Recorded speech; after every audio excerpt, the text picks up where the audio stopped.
Hello and welcome back to our studies here at Pacific Ashtanga Yoga Shala on The Wise Heart by Jack Kornfield. We're adding this week something we've studied before, a book that I absolutely love, Buddha Brain.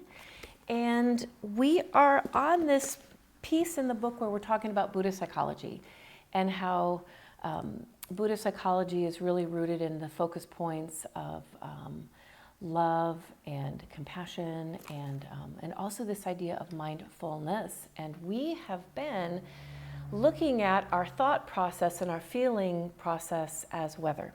So last week I asked you to kind of see when there's a storm brewing in your head, or when you're sitting with some clouds and some sadness, or when it's a really sunny day and you're feeling so joyful and light and grateful in life, and all those mixed together make our lives very beautiful and interesting.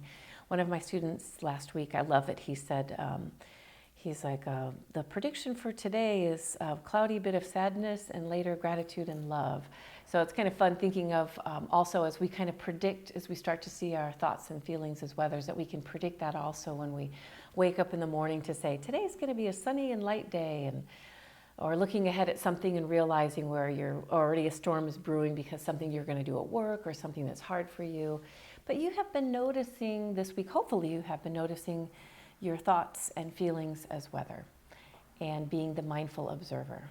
So this week I would love to add to that for myself and for all of you this idea that we are always in tribe, we are always in relationship. We're in relationship with, I want to use David White as an example here. I was listening to a podcast, an interview with, he's a beautiful Irish-Scottish poet that I just love his work.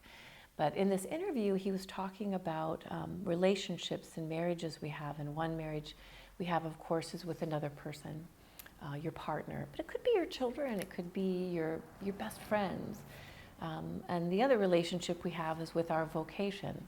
And I love that he didn't call it our job, but that we have a relationship with our vocation. I think also thinking of this idea of having a relationship with your vocation can be like Tamara, who's sitting in front of me, is an amazing artist. And if she's not behind a camera taking pictures, she's at a potter's wheel. And she's just, I feel like that's partially her vocation as well. Not her paid job necessarily, but her passion that she thrives from this. And then the third relationship, which you might want to guess what the third relationship is a relationship with yourself. And so these beautiful three relationships we have, I want you to think of the weather patterns again, and thinking of these patterns of how we have weather with each other, you know, and weather with ourselves, and weather with our jobs.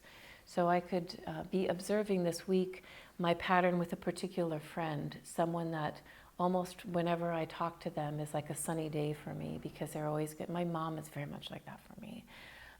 That a lot of times we encourage each other, we move each other towards gratitude. But sometimes, you know, we worry together too. And so this week I'm just observing our weather patterns, Mom and I together, you know, the we of me. And thinking about your vocations and your relationship with that as well. Like, how often are you in weather patterns where it's stormy and you're angry, or how often are you in that pattern at pieces of your vocation where you feel so inspired, so creative, and noticing that what makes what makes you more creative, what makes you more inspired, your relationship with yourself, and noticing that weather pattern again brings us to this place where yoga brings us, where meditation brings us, where studies, some kind of studies bring us, which is when we're more mindful, we're able to be more aware of our thoughts and our feelings. That's the place where we can also change them, because we are the director of our story. And we're going to talk a little bit more about that with the darts in this Buddhist psychology in Buddha Brain. But for this week, I'm going to finish with one of Jack Kornfield's quotes, which I think could just be a mantra for life. And I've been feeling this in particular lately, when I feel about how precious life is and how precious the moments of our life are, because they make up our life. Jack said, "In the end, just three things matter." And I love this because he really simplifies it. He boils it all down to, in life, it's just only three things matter: how well we have lived, how well we have loved, and how well we have learned to let go. So part of observing our weather, I believe, sometime is learning when we need to let go of the storms that brew in our life, or the things that feel cloudy and heavy for us. So as always, I encourage all of you to just be observing again this week, and maybe starting to create space, your popcorn moments, the space in between, to sometimes move the cloud past when you need to. Namaste.